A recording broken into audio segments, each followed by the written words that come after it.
ต่อจากนี้ไปเป็นรายการพุทธานุภาพดำเนินรายการโดยพระทันสิติเมธีผู้ช่วยเจ้าวาดวัดราชาธิวาสวรวิหาร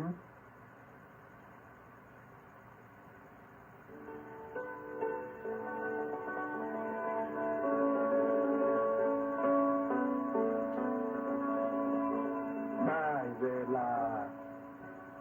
มาฟังพุทธานุภาพเพื่อรับทราบพุทธธรรมคำสั่งสอนเสริมมงคลให้ชีวิตก่อนหลับนอนรอพักผ่อนสุขสบายกายใจเทิน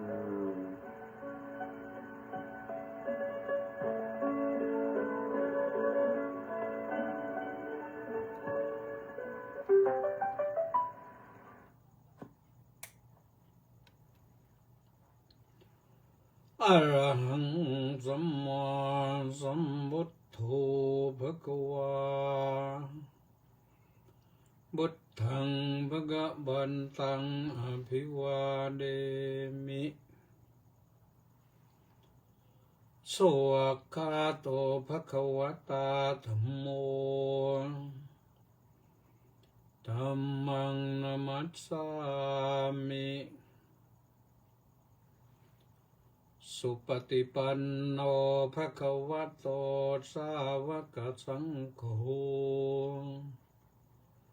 สังฆังนะมามิ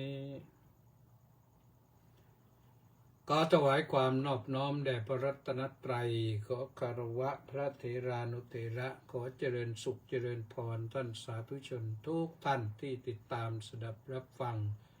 รายการพุทธานุภาพวันนี้ซึ่งตรงกับวันจันทร์ที่15ธันวาคมพระพุทธศักราช2568แรม10ค่ำเดือนอ้ายรายการนี้ก็มีให้ฟังกันทางสถานีวิทยุกองพลที่1รักษาพระองค์ AM 1350 กิโลเฮิรตซ์วิทยุเสียงธรรมจากชาวพุทธวัดหทัยนเรศนครปฐม 88.25 เมกะเฮิรตซ์วิทยุพระพุทธศาสนาและสังคมวัดศรีทวีนครศรีธรรมราช FM 103.25 เมกะเฮิรตซ์วัดสามชุกจังหวัดสุพรรณบุรี FM 100 เมกะเฮิรตซ์และวัดหนองกายจังหวัดเชียงใหม่ FM 102 และ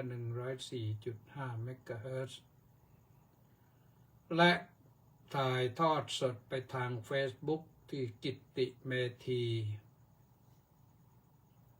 ก็มีให้ฟังกันวันจันทร์ถึงวันศุกร์ 3 ทุ่มถึง 4 ทุ่มวันเสาร์อาทิตย์ก็เฉพาะถ่ายทาง Facebook ไป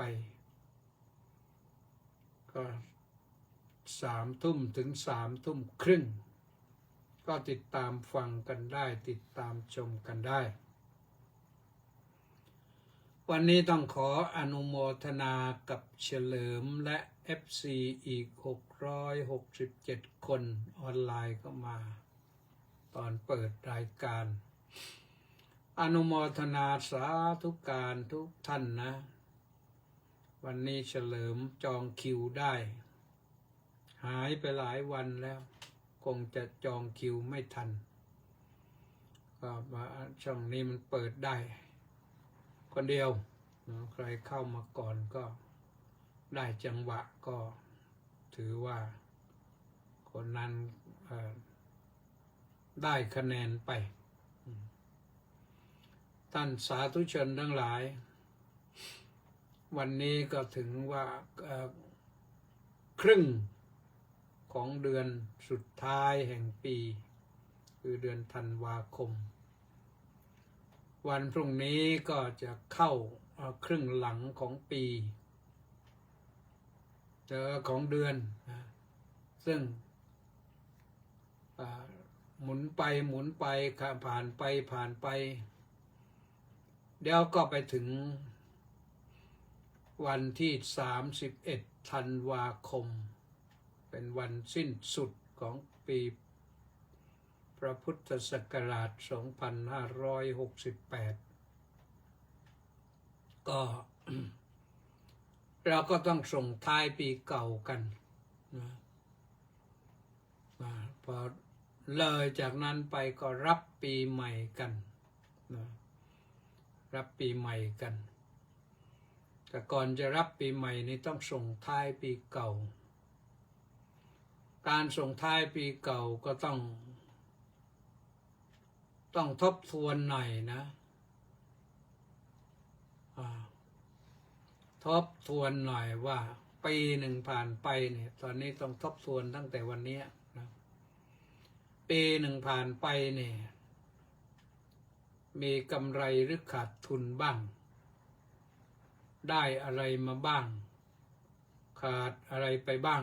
นะที่ได้มาแน่ๆนั่นก็คืออายุนะได้อายุมาเพิ่มขึ้นแต่ว่าสิ่งที่สูญหายไปก็คือวัยของเรามันสิ้นไปเรียกกลับคืนไม่ได้อายุนั้นมากขึ้นแต่วัยมันเสื่อมไปสิ้นไปจะทำอย่างไรดี ก็พระพุทธเจ้าบอกว่าที่มันล่วงไปแล้วก็ให้ล่วงไปอย่าไปอาลัยอาวรณ์มันมากนะจะทำให้เป็นทุกข์ส่วนว่าอนาคตที่ยังมาไม่ถึงก็ไม่ต้องห่วงนะเราต้องสู้ได้เหมือนที่ผ่านมาทำปัจจุบันวันนี้ให้ดีที่สุดนะปัจจุบันนันจโยธรรมังปัฏฐตัฏฐวิปัสสตินะปัจจุบันธรรมคืออะไรที่เป็นปัจจุบันธรรมเราต้องเห็นชัดในสิ่งนั้นๆว่าเราจะต้องทำสิ่งที่จะต้องทำการให้ทานเราพอและยังพอไม่ได้นะการรักษาศีลเราพอและยังครบถ้วนและยังศีลต้องรักษาทุกวันนะภาวนาเราได้เริ่มทำบ้างและยังถ้ายังไม่เริ่มทำก็เริ่มทำเลยนะอย่างน้อยๆวันหนึ่งก็ก่อนหลับก่อนนอนก็อะไรล่ะอิติปิโสภะคะวาอะระหังสัมมาสัมพุทโธวิชชาจรณะสัมปันโนสุขโตโลกวิทูอนุตตรปุริสธรรมสารถิสัทธาเทวมนุษสานังพุทโธภะคะวาติสวากขาโตภะคะวตาธัมโมสุปฏิปันโนภะคะวะโตสาวกสังโฆนั่นแหละสวดให้จบ จบที่ 1จบที่ 2จบที่ 3ถ้ายังไม่เคยเริ่มลองเริ่มใหม่ๆนะเริ่มขอสัก3จบลองดูที่ทำได้ไหมสัก9จบทำได้ไหมนะสวดดูพอได้9จบแล้วก็ชักจะคุ้นชินแล้วนะทำให้เกิดความรู้สึกว่าสบายดีแล้วก็มีความสุขดีจิตสงบดีเป็นสมาธิดีสวดทั้งวันทุกวันนี่ยิ่งดีนะปลอดภัยนะอยู่กับบท3บทนี้นะอยู่ชีวิตปลอดภัยห่างอันตรายทั้งหลายทั้งปวงพระพุทธพระธรรมพระสงฆ์ปกป้องคุ้มครองรักษาแน่เพราะเราได้รักษาพระพุทธพระธรรมพระสงฆ์ทำไปนะทำไป และเราส่งท้ายปีเก่าได้อย่างดี ส่งท้ายปีเก่าด้วยการบำเพ็ญจิตภาวนาโดยพุทธานุสติธรรมานุสติสังขานุสตินี่อยู่ประจำใจแต่ยังไม่เคยทำก็ถือว่าเริ่มใหม่ตั้งแต่ก่อนสิ้นปีนี้แหละและทำไปตลอดทั้งปีหน้าลองดูสิต้องลองนะเราได้แต่ฟังมาเขาว่าอย่างนั้นพระว่าอย่างนั้นเราไม่เคยลองนั่นแหละคือบทภาวนาบทภาวนาที่พระพุทธเจ้ามอบให้ไว้และทรงแสดงว่าทำให้ปลอดภัยด้วยนะสำคัญนะโจรก็ไม่รังแกอันตรายอื่นๆก็ไม่มารบกวนเราก็จะสวดเสียงดังก็ได้สวดในใจก็ได้นะจำไม่ได้แล้วก็สวดในใจนั่งภาวนาไปจบก็เริ่มใหม่จบก็เริ่มใหม่จบก็เริ่มใหม่อันนี้แหละจะให้ได้สิ่งที่ดีอาตมาภาพเองก็ต้องขออนุโมทนานะกับFC ทั้งหลายแฟนคลับทั้งหลายที่ติดตามฟังรายการพุทธานุภาพกันมาตลอดหายหน้าหายตาไปบ้างมีสมาชิกใหม่เข้ามาบ้างก็ทยอยก็มาเรื่อยๆที่ฟังมานานๆก็หายไปก็เห็นใจนะเรื่องการฟังในรายการเป็นตั้งชั่วโมงหนึ่งก็ว่ากันไปได้นะผู้บรรยายนี่ก็ว่าไปได้ทุกวันแต่ผู้ฟังอาจจะมีภาระธุระไปโน่นไปนี้บางครั้งบางทีอาจจะไปต่างประเทศบ้างนะก็หายกันหน้ากันไปนะนี่มักโกหน้าโมเมบอกว่ากราบนมัสการสาธุโยมขอภาวนาให้ทหารไทยปลอดภัยเจ้าค่ะสาธุนะนี่นะเพราะพระที่มาจากสุรินทร์ท่านบอกว่าถ้าหากว่ามีโยมที่จะบำรุงขวัญทหารนะทหารที่ไปอยู่ในสนามรบนั่นใน4-5-6 จังหวัดนั่น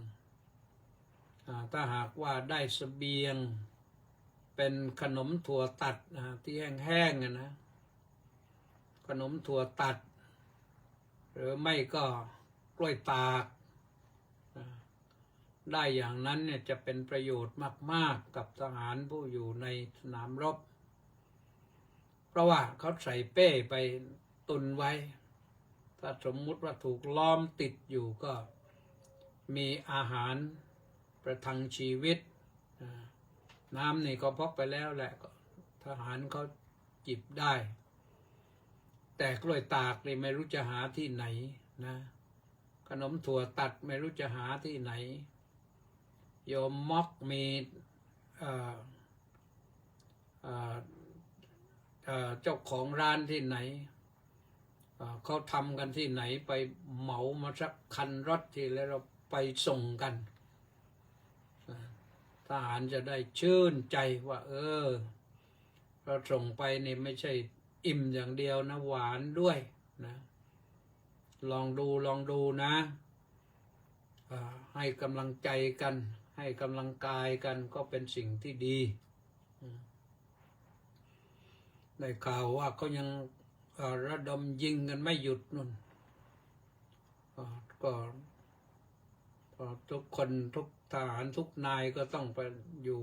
เสี่ยงลูกปืนอยู่ตลอดก็ขอภาวนาให้ทหารทุกนายนะปลอดภัยให้อย่าได้มีอันตรายใดๆพิทักษ์รักษาผืนแผ่นดินไทยไว้ รักษาเอกราชไว้รักษาประเทศราชมีอิสรภาพมีเสรีภาพเราชอบสงบอยู่แล้วไทยนี่รักสงบแต่ต้องรบไม่คลาดนะเอกราชชาติไม่ให้ไกลคมขีนะเพลงชาตินะท่านว่าไว้แล้วนะสละเลือดทุกหยาดเป็นชาติพลีแสดงประเทศจะไทยทวีวิชัยชโย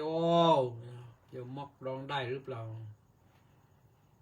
เพลงชาติสำคัญมากก็ฝากไว้นะฝากการบ้านดูที่ไหนไปช่วยกันได้ในส่วนนี้มันไม่ทั้งหมดหรอกแต่ว่าบอกกันหลายคนรู้กันหลายคนก็ช่วยกันนะไปได้แหละอย่างไรเสียก็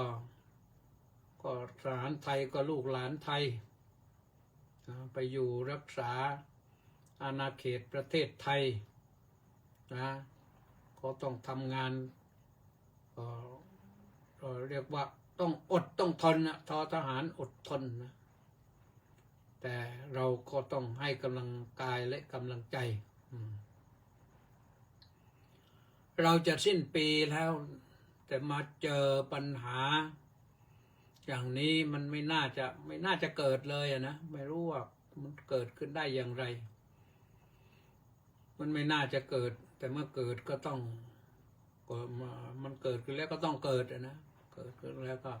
ในที่สุดก็ต้องรบกันก็คือการทำลายกันก็ทั้งรองของเราก็ทั้งทัพบกทัพเรือทัพอากาศทั้งตำรวจไปช่วยกันแล้วช่วยดูแลแนวหน้าบ้างแนวหลังบ้างโยมก็ให้พรไปก็อนุโมทนาสาธุนะเตรียมนอกจากเตรียมขนมถั่วตัดก็เตรียมกล้วยตากแล้วนะก็เตรียมกำลังกายกำลังใจด้วยเตรียมสู้ให้เอาชนะปัญหาอุปสรรคได้และเตรียมส่งท้ายปีเก่าอย่างสนุกสนานนะเรียกว่าฉลองกันเลยส่งท้ายปีเก่าฉลองว่าเราได้ชัยชนะที่สู้ชีวิตมาได้อีก1 ปีแล้วเราก็เตรียมเข้าสู่ปีใหม่เข้าสู่ปีใหม่ก็อยากจะฝากไว้นะว่าให้พรนะให้พรก็ขอให้ทุกท่านทุกคนเนี่ยมีความรู้อย่างเดียวพอนะขอให้มีความรู้เท่ารู้ทันรู้กันรู้แก้รู้หรือให้รู้ชัดๆนะ1ก็รู้เหตุแห่งความเสื่อมเหตุแห่งความเจริญแล้วก็ละเหตุแห่งความเสื่อมรู้ผลที่เกิดขึ้นมันดีหรือร้ายเป็นประโยชน์หรือไม่เป็นประโยชน์อัตถะคือประโยชน์อัตถัญญูตารู้ประโยชน์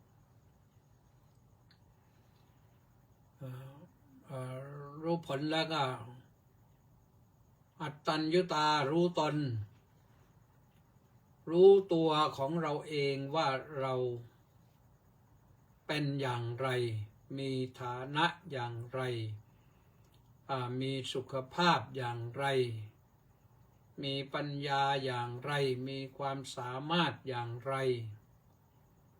จะทำอะไรต้องรู้นะต้องรู้ตนเราอยู่ในสถานะไหนของสังคมไทยพื้นฐานมันก็เหมือนกันแหละนะ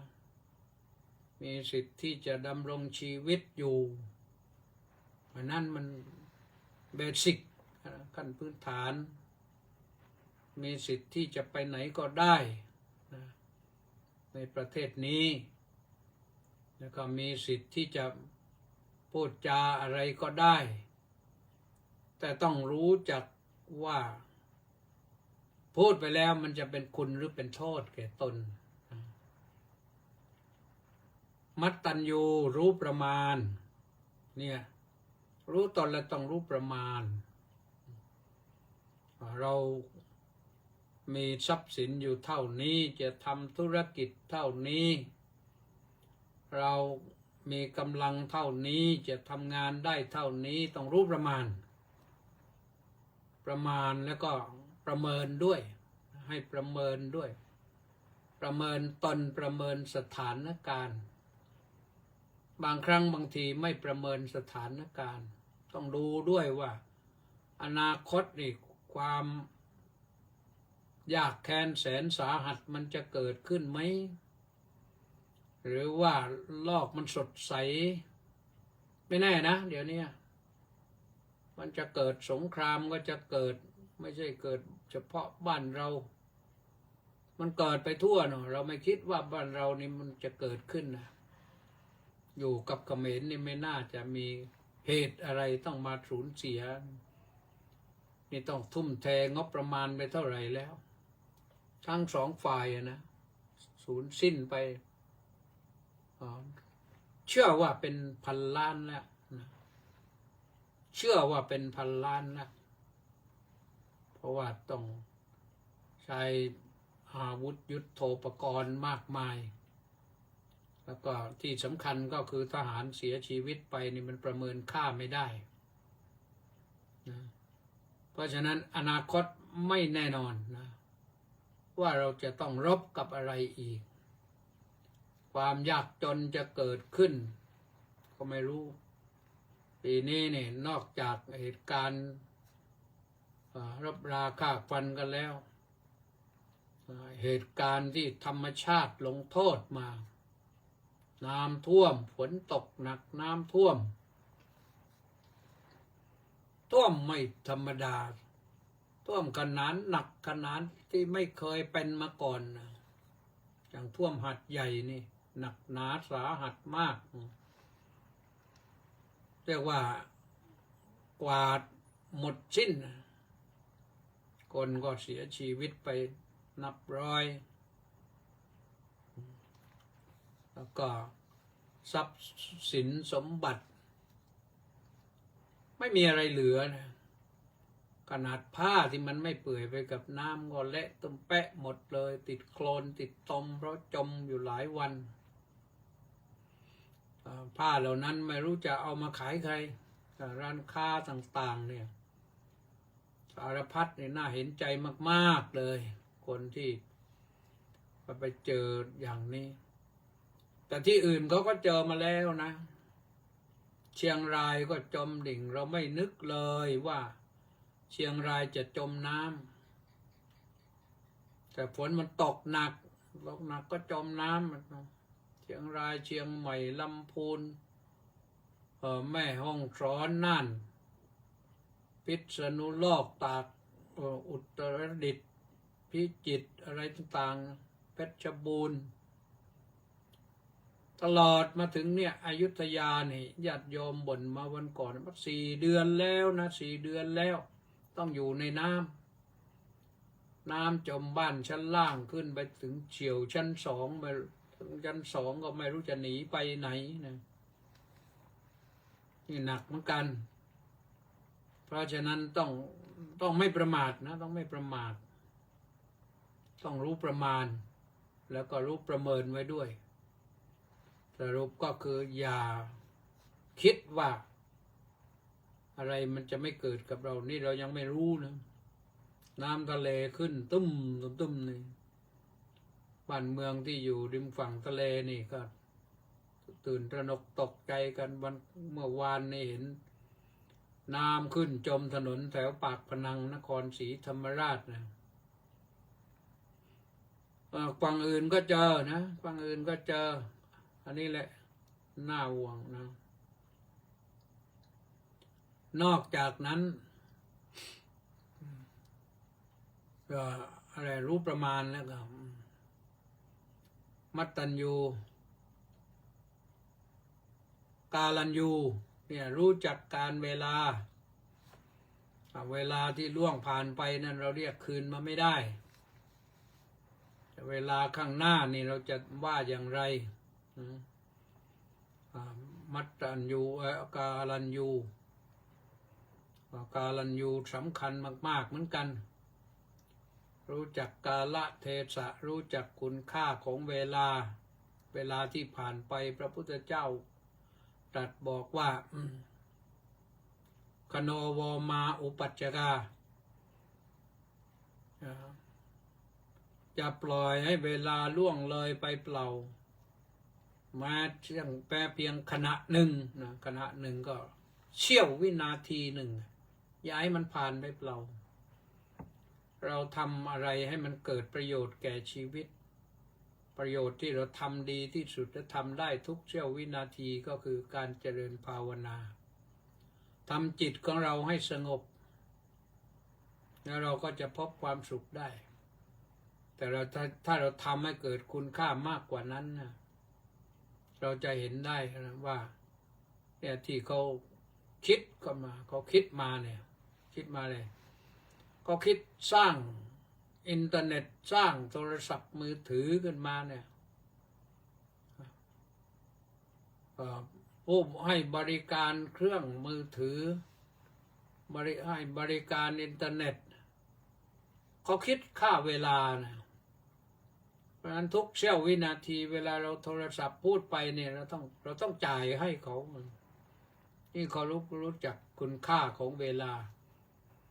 เราไม่ได้อย่างนั้นนะงานของเราที่มีอยู่ก็รักษาไว้นะอย่าให้มันล่วงเลยไปเปล่าทำให้สำเร็จกิจให้เกิดประโยชน์สมความมุ่งมา่ปรารถนาประการต่อมาก็คือปริสัญญู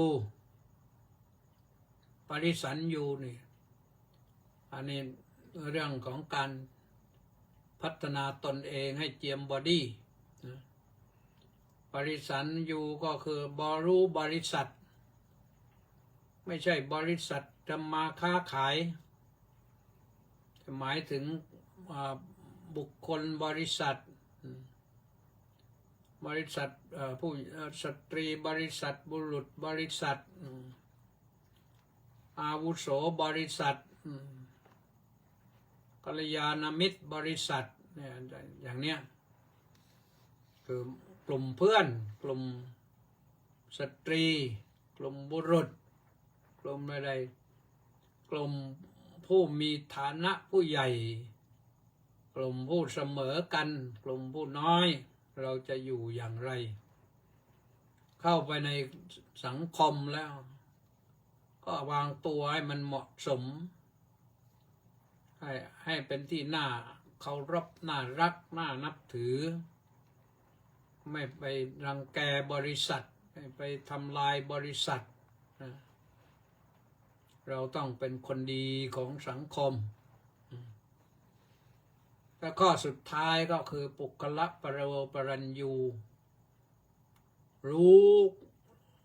เลือกคนที่น่าคบไม่น่าคบยังไง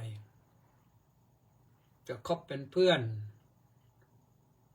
คบรู้จักคือรู้จักนะมันรู้จักได้ทุกคนนะที่เราสามารถรู้จักได้แต่ว่า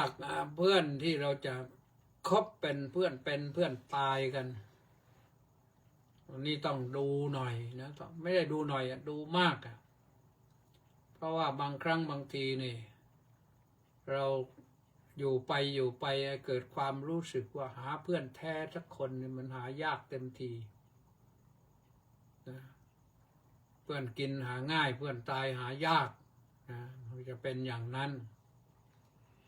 เพื่อนตายหายากนะเพื่อนที่รู้ใจกันที่วัดราชาเนี่ยมีบทสวดมนต์ที่หลวงพ่อพระเดชพระคุณพระธรรมวโรดม แปลไว้ให้บทหนึ่งนะเรื่องมิตามิตะคาถาอัญญดัตถุหารอมิโตมิตรปอกลอกนำไปถ่ายเดียวมันเอาถ่ายเดียวนะยอจะมิตรโตวจีปรโมมิตรใดมีวาจาปราศัยเป็นอย่างยิ่งนะพูดแล้วเก่งมากเลย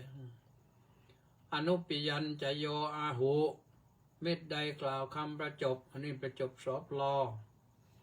อาปาเยสุจะโยสคาอันนี้เม็ดที่พาไปในทางฉิบหายนะเอเตอมิตเตจัตตารโรอิติวิญญายปันดิโตบัณฑิตท่านบอกไว้ว่าทั้งสี่นี้ไม่ใช่มิตรนะอารกาปริวัติเฉยยะพึงหลีกเลี่ยงเสียให้ห่างไกลนะรู้จักกันได้แต่หลีกเลี่ยงใช่พึงหลีกเลี่ยงเสียให้ห่างไกลแล้วก็อุปการโรจโยมิโตเม็ดใดเป็นผู้มีอุปการะคือช่วยเหลือกันได้ในยามวิกฤตนะอุปการโรจโยมิโตเม็ดใดมีอุปการะสุขดุขโคจโยตระคาเม็ดใดเพื่อนใดร่วมสุขร่วมทุกข์กันได้ไม่ผลักไสกันอัตถักข้ายีจะโยมิโตเม็ดใดมีปกติบอกประโยชน์ให้คือแนะนำกันในทางที่ดีที่เป็นประโยชน์แม้แต่สิ่งนั้นมันทางนั้นมันอันตรายเขาก็บอกว่าอย่าไปอันตรายอันนั้นก็ถือว่าเป็น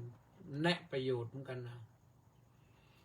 อัตถักข้ายีจะโยมิโตเม็ดใดมีปกติบอกประโยชน์ให้ยอจะมิตตานุกรรมปโกมิตรใดเป็นผู้อนุเคราะห์เอ็นดูซึ่งมิตรอันนี้บางทีเราผิดเราพลาดเราเจ็บเราป่วย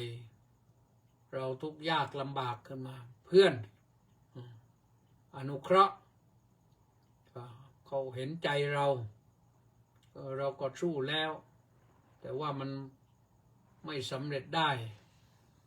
อันนี้ใช้ได้ทั้งภิกษุสามเณรทั้งฆราวาสญาติโยมวัยรุ่นอะไรต่างๆใช้ได้หมดนี่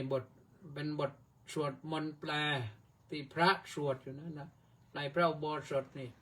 สวดวันละบททุกวันนะบทนี้เป็นบทที่สองมั้งบทที่สองก็สวดวนไปเรื่อย12 บท 11 บทแต่บทที่11แบ่งเป็น2 ตอน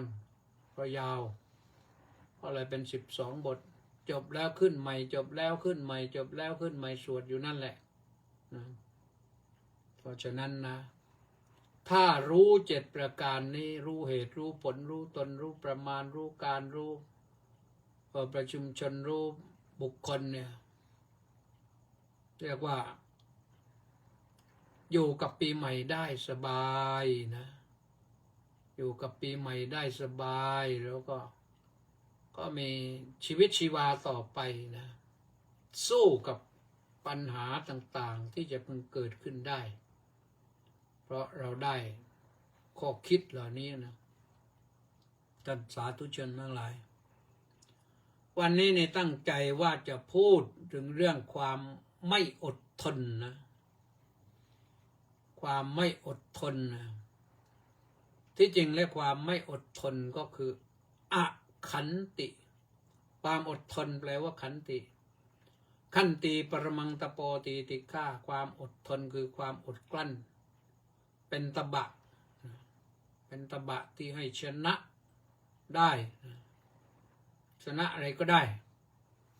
ดูตอนนี้ดูนักกีฬาที่ต้องใช้กำลังมากอดทนสูงอึดในที่สุดก็ชนะได้เหรียญทองนะแต่ไม่อดทนเนี่ยมันมีผลร้ายมากนะผลร้ายจะน่ากลัวในขณะเดียวกันถ้ามีความอดทนเราก็จะได้ชัยชนะและก็ได้สิ่งที่ดีงามทนไปอึดไปไม่ยอม ไม่ยอมแพ้ต่อปัญหาอุปสรรคนั้นนั่นคือเราจะชนะ แต่ถ้าไม่อดทนเนี่ยพระพุทธองค์ทรงแนะนำบอกไว้ว่าหนึ่งคนไม่อดทนเนี่ยไม่เป็นที่รักไม่เป็นที่พอใจของใครๆนะไม่เป็นที่รักไม่เป็นที่ชอบใจของใครๆรวมทั้งเพื่อนด้วยคนที่ไม่อดทนเนี่ยมีอะไรการกระทบกระทั่งอะไรนิดหน่อยไม่ได้ฮึดฮัดอึดฮัดเปิ้นฮึดฮัดไม่ยอมฉันไม่ยอมเด็ดขาดแล้วก็แก้ไขยังไงก็ไม่ได้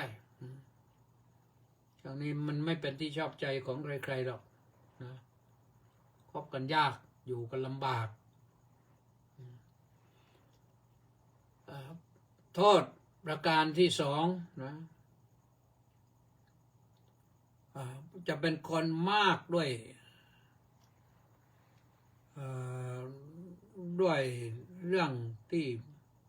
เวรหรือมากโดยเวรมากโดยภัยนะคือไม่มีใครอยากคบก่อเวรไปเรื่อยใครเฉียวอะไรนิดหน่อยแล้วต้องแก้แค้นแก้คืนนะมีไหมเพื่อนที่เราคบมีไหมมีนิสัยเป็นอย่างนี้ถ้ามีก็ห่างเสียให้เขาไปตามยถากรรมของเขาแต่ถ้าบอกเขาได้ว่าเธอนี่ใช่นิสัยอย่างนี้มันไม่ได้นะไม่มีใครก็อยากคบนะมันเป็นเรื่องของการมากไปด้วยเวรเป็นคนที่ก่อเวรคนโน้นก็ไม่เอาคนนี้ก็ไม่ก็เอาเดี๋ยวก็ต้องอยู่คนเดียวแหละนะลำบากแน่ประการที่สามคนไม่อดทนนั้นจะมากไปด้วยโทษไปโทษคนอื่นนะว่าคนอื่นแล้วก็แต่ว่าโทษที่ว่านี่หมายถึงโทษที่จะย้อนมาใส่ตนโทษคือการขาดมิตรโทษคือขาดคนที่จะเห็นอกเห็นใจโทษคือการขาดคนที่จะมาอุปถัมภ์บำรุงโทษคือเพื่อนนายเข้าสมาคมไหนไม่ได้เพื่อนก็รังเกียจโทษภัยอันตรายเกิดขึ้นเพื่อนก็ไม่อยากจะเข้ามายุ่งนะเดี๋ยวไปใส่ความเขามันก็ลำบากเพราะคนไม่อดทนนี่ใส่ความอะไรใครได้ทั้งนั้นนะบอกสมมติเขาถูกรถชนล้มลงเจ็บจะไปช่วยนี่ก็ยังเดี๋ยวกันดีไม่ดีก็มาโทษเราอีกโทษคนที่ไปช่วยนั่นแหละมันจะให้ร้ายคนอื่นเขาเพราะฉะนั้นเนี่ยจะเ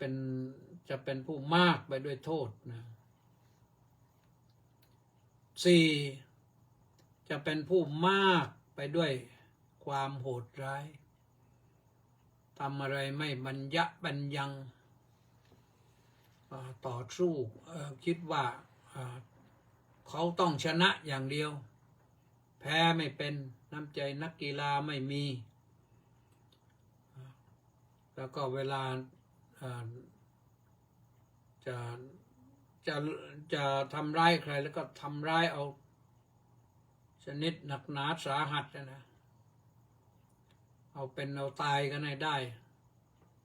นี่คือจิตใจที่คนที่ไม่มีความอดทนนะไม่มีขันตินะห้าถึงเวลาตายเนี่ย จะดิ้นรนกระสับกระส่ายหลงเพราะใจมันขุ่นมัวอยู่ตลอดเรียกว่าหลงตายหลงทำการละกิริยาเพราะเขาเป็นคนที่โมโหจัดโมโหร้ายสังเกตดูว่าคนที่โมโหร้ายทั้งหลายเนี่ยเวลาก่อนจะสิ้นลมหายใจนี่กระสับกระส่ายพรวดพลาดพรวดพลาดอึดอัดไม่ยอมเนี่ยว่าขนาดอยู่บนเตียงผู้ป่วยก็โวยวายปึ้งปั้งจนบางทีหมอพยาบาลต้องมัดเท้ามัดมือไว้ติดกับเตียงจะฉีดยาจะทำความสะอาดร่างกายให้เนี่ยก็ไม่ได้โมโหนี่คือหลงตายหลงตายก่อนหลงก่อนตายแล้วตายไปแล้วก็หลงอีกนะประการที่6ตายไปเนี่ย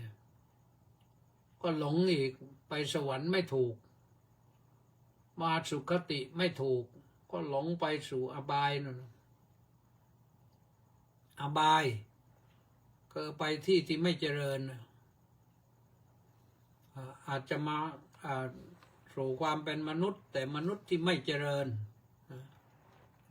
มนุษย์ที่อยู่กันลำบากอะไรทำนองนี้ทุกขติมีความยากแค้นแสนเข็ญทุกขติที่เป็นอบายนะก็มีพ้นไปแล้วก็ทุกข์ยากเพราะว่าบางครั้งบางทีเนี่ยนะบางครั้งบางทีบางคนตายไปแล้วเนี่ยเพื่อนลืมหมดเลยญาติก็ลืมไม่มีใครทำบุญให้ผลสุดท้ายก็ต้องไปเฝ้าอะไรอยู่ก็ไม่รู้นะแต่ไปไม่ถูกไปไม่ถูกเพราะอะไรเพราะมืดเพราะความหลงอะไรมืดจึงหลงไปวินิบาตก็คือตกต่ำไปเรื่อยๆต่ำไปโน่นน่ะต่ำไปสุดท้ายก็ไปถึงนรกนี่ต่ำสุดนะนี่เพราะอขันตินะไม่มีความอดทนคนที่มีความอดทนก็เขาชนะทั้งนั้นแหละดูคนที่ทำมาหากินด้วยความอดทนนี่นอกจากอดทนเหน็ดเหนื่อยในการทำงานแล้วอดทนในการเลี้ยงชีพด้วยรู้จักน้ำอดน้ำทนแล้วก็รู้จักเก็บหอมรอมริบในที่สุดคนนั้นก็เป็นคนมีฐานะอยู่สบายร่ำรวยเป็นผู้ที่ยกตนเองขึ้นมาได้ฟื้นฐานะขึ้นมาได้จากที่ไม่เรียกว่าไม่มีอะไรเป็นคนที่เปรียบเทียบฐานะทางทรัพย์สินทางสังคมแล้วก็เรียกว่าอยู่ท้ายแถวแต่เขาสปีดตัวเองขึ้นมาทำขยันหมั่นเพียรรู้จักเก็บหอมรอมริบเหนื่อยยากลำบากก็ทนสู้ก็กระเถิบตัวเองขึ้นมาเรื่อยในที่สุดก็เนี่ยคนที่ไม่เคยมีบ้านอยู่ก็มีบ้านอยู่คนไม่เคยมีที่ดินก็มีที่ดินคนไม่เคยมีเงินฝากธนาคารก็ฝากธนาคารใครก็ไม่เคยมีธุรกิจอื่นก็ก่อร่างสร้างตัวขึ้นมาได้นี่นะเพราะคนอดทนมีความอดทนแน่นอนนะ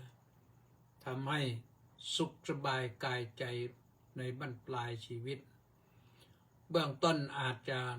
ดูไม่สวยไม่งามแต่ แต่เบื้องปลายเรียกว่าจบด้วยแฮปปี้เอนดิ้งว่างั้นแหละนะ สุขสบายเมื่อปลายบรรปลายชีวิต อันนี้เป็นสิ่งที่ต้องคิดต้องทำอดทนไว้ก่อนทนแต่ไม่ใช่อขันตินะขันติไม่อดทนถ้าขันติไม่อดทนนั้นไม่มีใครรับรองอนาคตได้ แต่ถ้ามีขันตินี่รับรองอนาคตได้ว่าไม่ลำบากแน่นะไม่ลำบากทั้งเรื่องทรัพย์สินเงินทองกันเรื่องวิถีชีวิตไม่ลำบากทั้งในคติแห่งชีวิตที่จะไปสู่ปรโลกสบายได้สบายใจได้นะท่านสาธุชนทั้งหลายวันนี้ก็ว่ามาก็ครบถ้วนแล้วนะสิ่งที่อยากจะบอกก็ขอย้ำนะเราจะสิ้นปีแล้ว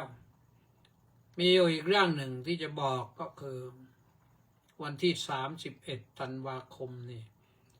ที่วัดราชาธิวาสของเราก็มีสวดมนต์ข้ามปีกันทุกปีนะพระสงฆ์เต็มพระอุโบสถโยมก็ไปนั่งสวดได้นะข้างพระอุโบสถหน้าพระอุโบสถพระนั้นจะนั่งร่วมในพระอุโบสถโยมนั่งร่วมนอกก็ได้ หรือนั่งข้างนอก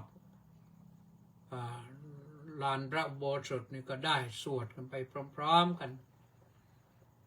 จะได้เป็นมงคลชีวิตเพื่อรับปีใหม่พระจะสวดกันไปถึงนอนจนกระทั่งว่าเขานับถอยหลังจะถึงปีใหม่9 8 7 6 5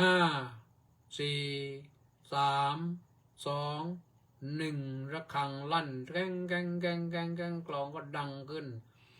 เสียงพลุเสียงอะไรก็ดังสนั่นเมืองเราก็พระสงฆ์ก็สวดชยันโตอำนวยอวยพรนะญาติโยมยอมไปรับชยันโตรับพรแล้วก็ชยันโตก็แปลว่าชัยชนะนะ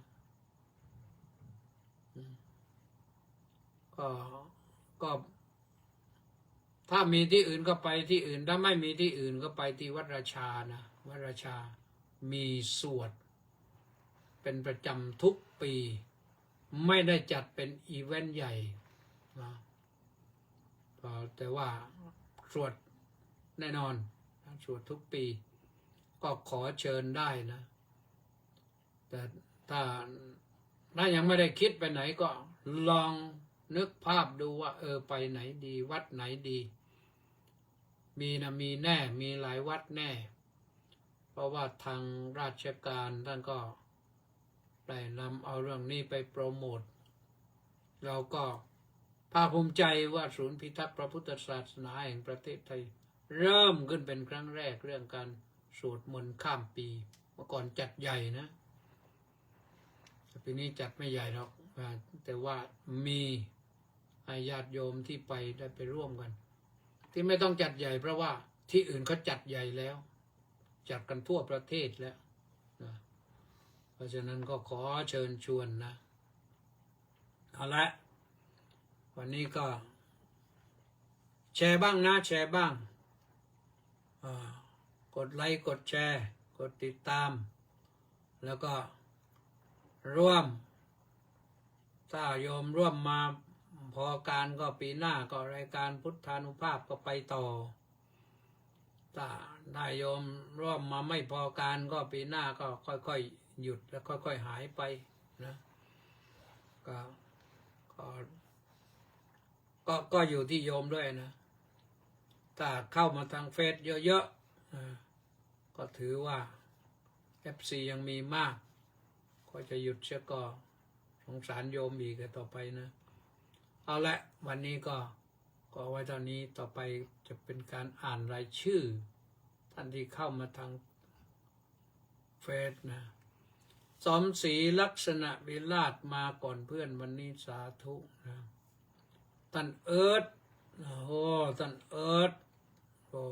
นอนอยู่สงขลาน นมัสการครับพระอาจารย์สาธุนะสมศรีบอกว่าน้อมกราบนมัสการสาธุสาธุสาธุเจ้าค่ะนะสุพรรณีวันดีดีเจดีเจวิทยุเสียงธรรมจากชาวพุทธสาธุนะเนติแก้วเคนกราบสาธุสาธุสาธุนี่อดีตฝ่ายศาสนาช่อง7สีทีวีเพื่อคุณเดี๋ยวนี้เป็นช่อง7 SD นะแปะนันทิการน้อมกราบนมัสการสาธุสาธุสาธุเจ้าค่ะสาธุมณีแสงจันทร์น้อมกราบนมัสการสาธุสาธุสาธุเจ้าค่ะนุ่นข้ามน้ำข้ามทะเลมาจากอินเดียนุ่นสาธุไพศาลรัตนวงศ์กุลกราบนมัสการครับสาธุแล้วก็มัคโคนาโมเมสาธุต้าสิทธิมงคลนมัสการสาธุครับสาธุนะบอใบไม้ไม่มาวันนี้บอใบไม้ไม่มา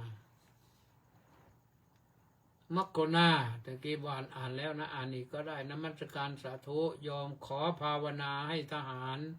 ไทยปลอดภัยเจ้าค่ะก็ส่งขนมถั่วตัดไปด้วยนะจะได้มีกำลังใจยิ่งขึ้นแม่ชีสมใจสาธุสาธุสาธุสาธุเจ้าค่ะสาธุเฉลิมพงศ์กำแพงแก้ว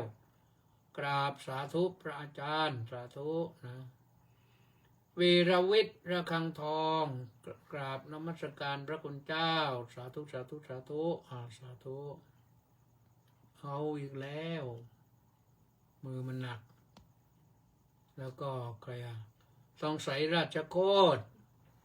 บอกว่าน้อมกราบนมัสการหลวงพ่อเจ้าคุณขอรับสาธุสาธุสาธุสาธุสริตพงษ์เทศบำรุง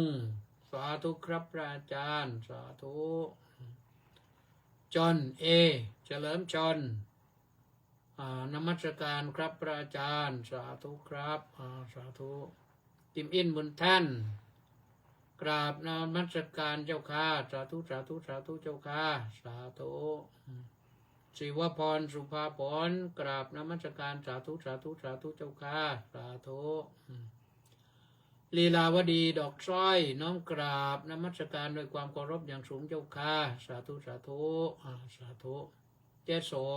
กราบนมัสการเจ้าค่ะสาธุก็ครบถ้วนพอดีนะเจโสมาหลังเพื่อนเลยวันนี้นะมาไกลนครสวรรค์เอาละหมดเวลาตอนนี้ขอความสุขความสวัสดีความเจริญในธรรมจงมีแด่ทุกท่านหลับให้สบายตื่นให้มีชีวิตชีวานะพรุ่งนี้พบกันใหม่สวัสดี